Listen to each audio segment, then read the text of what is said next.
Buenos días, doctora y compañeros. Somos el grupo número 2, integrado por Ávalo Aguirre, Anderson Jaciel, Carguapoma Peña, Juan Carlos, Pai Corellano, Christopher Giancarlo, Periche Peña, Marilena, y quienes habla, Juárez Zurita, Casey Cris. Y nosotros, en esta oportunidad, vamos a hablar sobre el sistema linfático, enfocándonos en su fisiología, anatomía, embriología y, por supuesto, histología. Para entender el tema, debemos de saber qué es el sistema linfático. Bueno, ese sistema es la contraparte morfológica del sistema inmunitario. Ya sabemos que el sistema inmunitario es aquel que nos protege de ciertos cuerpos extraños, de ciertos microorganismos que nos pueden hacer daño. Entonces, este sistema linfático es aquel que está conformado por un conjunto de células, tejidos y órganos que van a vigilar superficies corporales, comportamientos hídricos y, por supuesto, van a transportar lo que es la linfa, que es un líquido transparente, rico en lípidos, pobre en proteínas, y contiene en su interior, como su mismo nombre lo dice, glóbulos blancos, como son los linfocitos. Siguiente, por favor. Dentro de ese sistema linfático está conformado por órganos linfáticos primarios y los secundarios. Los primarios, o también conocidos como centrales, son aquellos que van a tener la función del desarrollo y la maduración de los linfocitos que tengan capacidad de reconocimiento inmunitario. Ellos se van a encargar del desarrollo y la maduración de los linfocitos. Cabe resaltar que dentro de estos órganos encontramos a la médula ósea y al timo. El timo es el principal órgano y primario de todo ese sistema linfático. Dentro de ese timo, bueno, encontramos a células reticulares, los cuales elaboran al menos 4 hormonas para poder llevar a cabo la maduración de los linfocitos T. También encontramos ciertas hormonas de fuentes extraquímicas, como de las gónadas, de las glándulas suprarrenales, de la hipófisis y de la tiroides, que van a influir en la maduración de estos linfocitos. También algunos linfocitos T se van a desarrollar y van a proliferar. ¿Qué significa proliferar? Significa multiplicar, ¿no? De manera extensa, y va a valorar su capacidad para reconocer células del complejo mayor de histocompatibilidad. Bien, por otro lado encontramos a los órganos linfoides secundarios, o también conocidos como periféricos. Aquí encontramos a los ganglios linfáticos, al vaso, al MALT, por su sigla, ¿no? MALT, que significa tejido linfoide asociado a mucosa, y las amígdalas.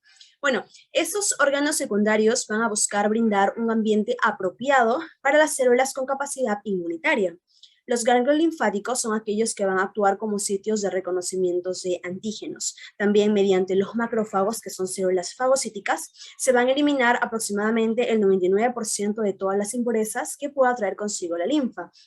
Además de que van a actuar como sitios de reconocimiento de antígenos para las células de presentadoras de antígenos, que son las APC, las cuales, entrando en contacto con esos antígenos, se van a movilizar al ganglio linfático y presentan su complejo mayor de histocompatibilidad a los linfocitos. Por otro lado tenemos al vaso, que es un pequeño órgano que se encuentra debajo del diafragma. Es aquel que se va a encargar de formar células linfoides, además de fagocitar antígenos de origen sanguíneo, destruyendo trombocitos, que son las plaquetas, y hematíes envejecidos. También tenemos al tejido linfoide asociado a mucosa, que es aquel que se va a componer por una infiltración de nódulos linfáticos y de linfocitos, además de las amígdalas, que son aquellas que se van a interponer en la vía de antígenos de origen aéreo e ingerido, ¿no? En su reacción, por medio de la formación de los linfocitos, con la activación se va a producir una reacción inmunitaria. Siguiente, por favor. Bien, ahora vamos a pasar a hablar sobre la anatomía. Encontramos en primer lugar a lo que es el hueso, ¿no? Enfocándonos en la médula ósea. El hueso está compuesto por 3 partes, por el hueso compacto, por el hueso esponjoso y por la médula ósea, que la tiene la mayoría de los huesos en su interior. El hueso compacto es aquel que se encuentra en la diáfisis, que es el cuerpo, ¿no? Tal como mi compañero lo está señalando. El hueso esponjoso es aquel que se encuentra en las epífisis, que son los extremos. Y la médula ósea es aquella que se encuentra en el interior, como ya mencioné, de algunos huesos, clasificándose en médula ósea roja y la médula ósea amarilla. La médula ósea roja es aquella que va a contener células sanguíneas que se pueden convertir en glóbulos rojos, glóbulos blancos y plaquetas. Y la médula amarilla, bueno, está compuesta mayormente por lo que es el tejido adiposo. Siguiente, por favor. Bien, también encontramos el timo, que recordemos que es el principal órgano del sistema linfoide.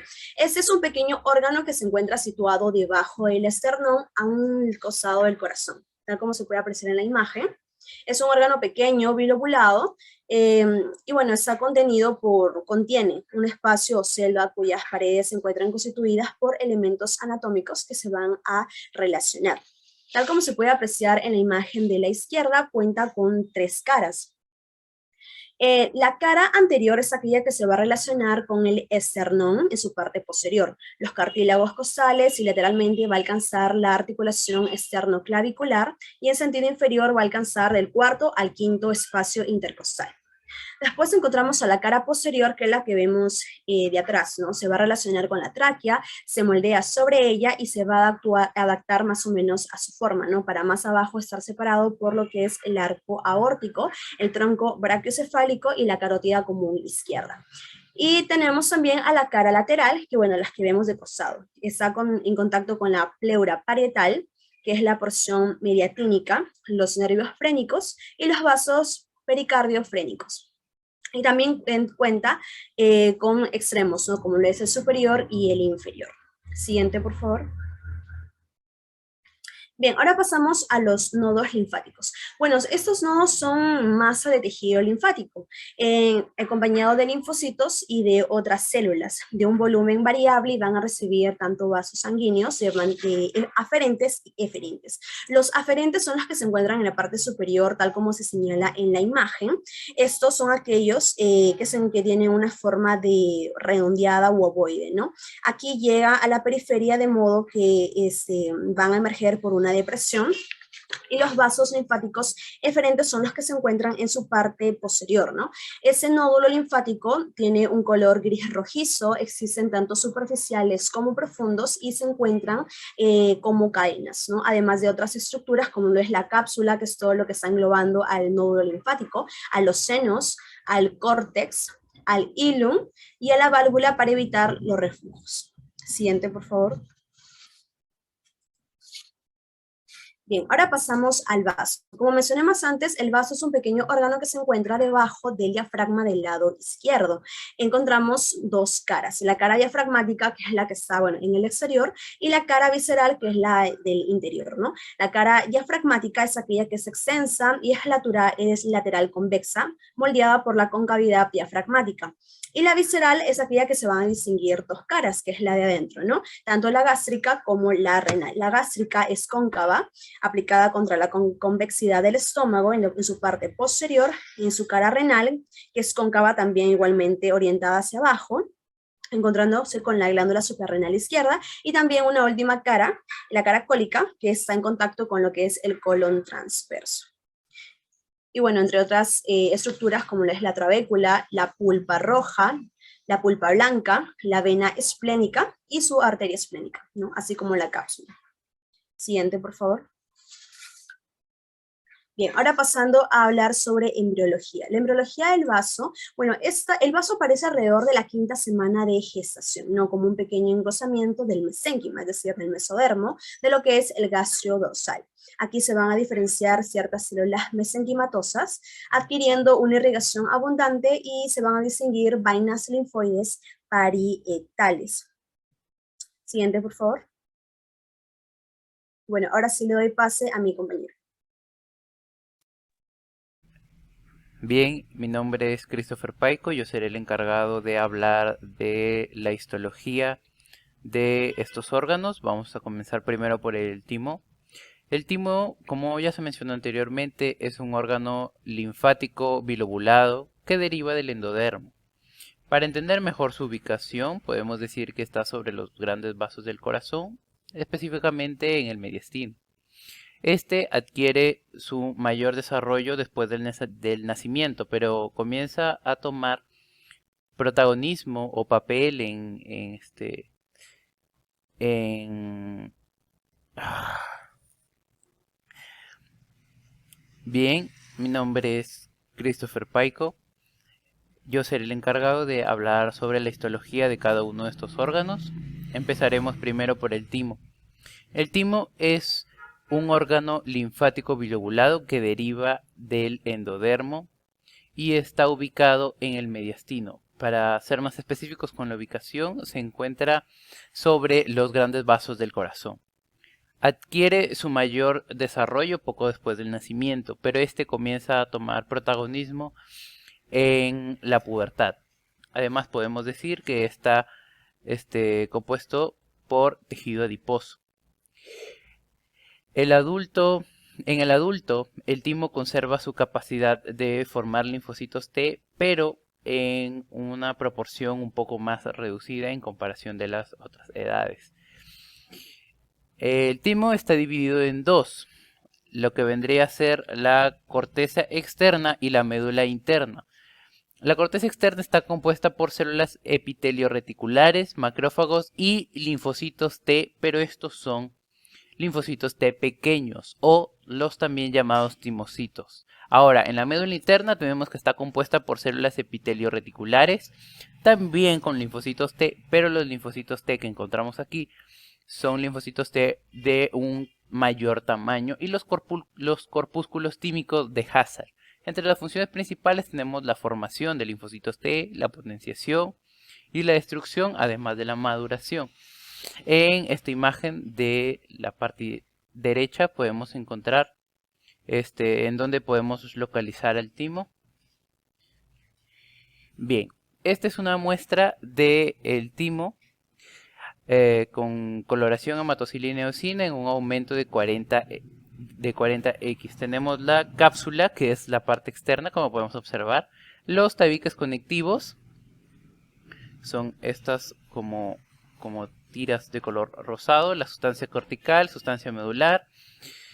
Por acá tenemos a la sustancia medular otra vez.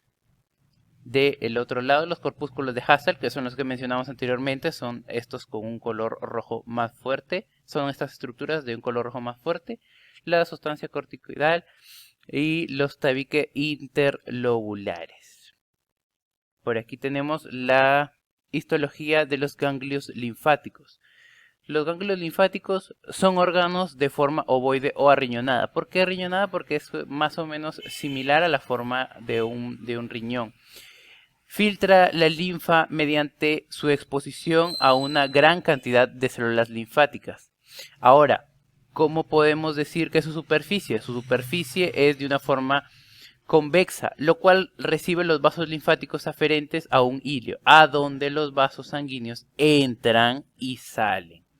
Los vasos sanguíneos eferentes drenan la linfa abandonando posteriormente el órgano. Los linfocitos se introducen en los ganglios linfáticos a través de los vasos linfáticos aferentes y las arteriolas que penetran el hilio.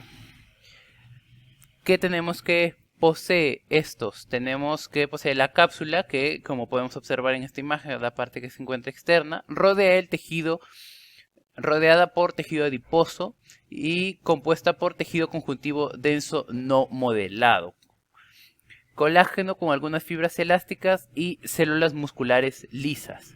Luego, por acá tenemos la corteza, en donde hay nódulos linfáticos compuestos por una corona oscura, en donde generalmente encontramos la mayoría de linfocitos B y un centro germinativo más pálido. Contiene linfoblastos B activados, macrófagos y además las células reticulares. Ahora tenemos la paracorteza, que es la región situada entre la corteza y la médula, también compuesta por linfocitos T. Dentro de ella, ¿qué es lo que podemos encontrar? Encontramos las vénulas postcapilares del endotelio cúbico. Posteriormente tenemos a la médula, en donde hay trabéculas de tejido conjuntivo, hay cordones medulares compuestos por macrófagos, plasmocitos, linfocitos y senos medulares también. Y por último, pero no menos importante, tenemos las fibras reticulares, que es la armazón de sostén de los ganglios linfáticos. Tenemos aquí otra muestra de los ganglios de tejido de los ganglios linfáticos. Tenemos coloración hematocilina eosina 32X en el aumento. Tenemos aquí la parénquima linfática, la cápsula, nuevamente la parte externa, la zona corticoidal, zona medular, tabiques conectivos, vasos sanguíneos, la parte del tejido adiposo, que es toda esta parte que estoy señalando en este momento, el ilio, los senos medulares, los cordones linfáticos, entre otras estructuras. Continuamos con la histología de las amígdalas. Son agregados de nódulos linfáticos encapsulados de manera incompleta que protegen la entrada de la faringe bucal, como podemos ver en estas imágenes. Se encuentra ubicada en esta zona. Al abrir la boca lo podemos visualizar aquí. Por su localización se interpone de la vía de antígenos de origen aéreo e ingeridos. Tenemos que existen tres tipos de amígdalas. Tenemos las amígdalas palatinas, las amígdalas faríngeas y las amígdalas linguales. Hay obviamente cierto tipo de diferencia entre cada una de ellas. En las amígdalas palatinas tenemos que se hallan en los límites de la cavidad bucal entre los pliegues palatoglosos. Una cápsula fibrosa, densa, aislada de la superficie de cada una de las amígdalas palatinas del tejido conjuntivo circundante.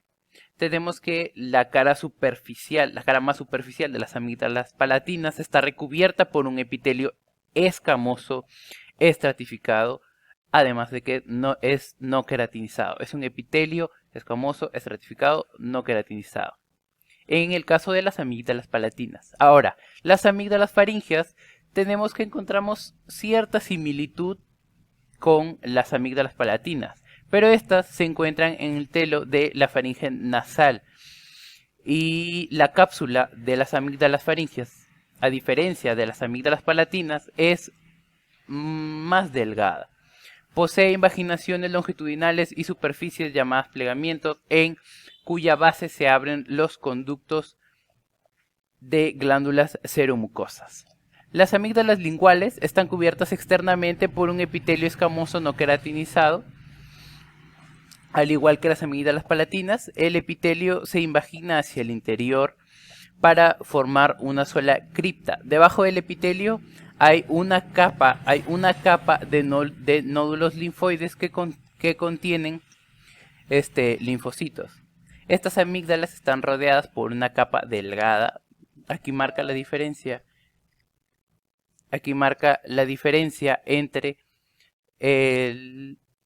los otros dos tipos de amígdalas, porque en este encontramos tejido conectivo que separa las estructuras adyacentes. Bien, aquí tenemos una muestra de la amígdala palatina con coloración hematocilina eosina a un aumento de 32. Este vendría a ser la parte del epitelio, el epitelio que les estaba explicando, epitelio escamoso. Aquí tenemos los fáculos linfáticos, las criptas, el tejido muscular, que lo encontramos aquí en ambos lados, el tejido conectivo fibroso, los fondos, la parte de los fondos de las criptas, los folículos confluentes y entre otras estructuras. Bien, ahora hablaremos sobre el vaso, que es el órgano que encontramos aquí. Es el órgano linfático más grande del cuerpo. De estos tenemos que las funciones principales son filtrar la sangre, proveer linfocitos T y B inmunocompetentes, fagocitar los eritrocitos seniles y los microorganismos invasores, además de la elaboración de anticuerpos. Esto es muy importante. Bien, tenemos que se encuentra subdividido en pulpa blanca, pulpa roja y región de sinusoides. La pulpa blanca es la que encontramos aquí, pulpa blanca, y la pulpa blanca aquí también, consiste en un tejido linfático organizado de un modo específico, sea en forma de vainas linfocíticas periarteriales o las PALs, compuestas por linfocitos T, o sea en la forma de nódulos linfáticos compuestos por linfocitos B. Luego la pulpa roja, que es la que encontramos aquí, tenemos que consiste en los cordones pulpares osplénicos o de Billroth, intercalados en una red esponjosa de sinusoides revestidos por células endoteliales de una longitud poco habitual en los espacios intercelulares amplios, sustentadas por una membrana basal de un grosor un poco más grande, discontinua y de forma anular. Luego tenemos la región de sinusoides, que forma la interfaz entre las pulpas rojas y las pulpas blancas, y también recibe el nombre de zona marginal. Los capilares que surgen de las arterias centrales proveen sangre a los sinusoides de la zona marginal, que posee una gran abundancia de vasos arteriales, macrófagos y fagocitos. Luego tenemos esta imagen, es de el vaso,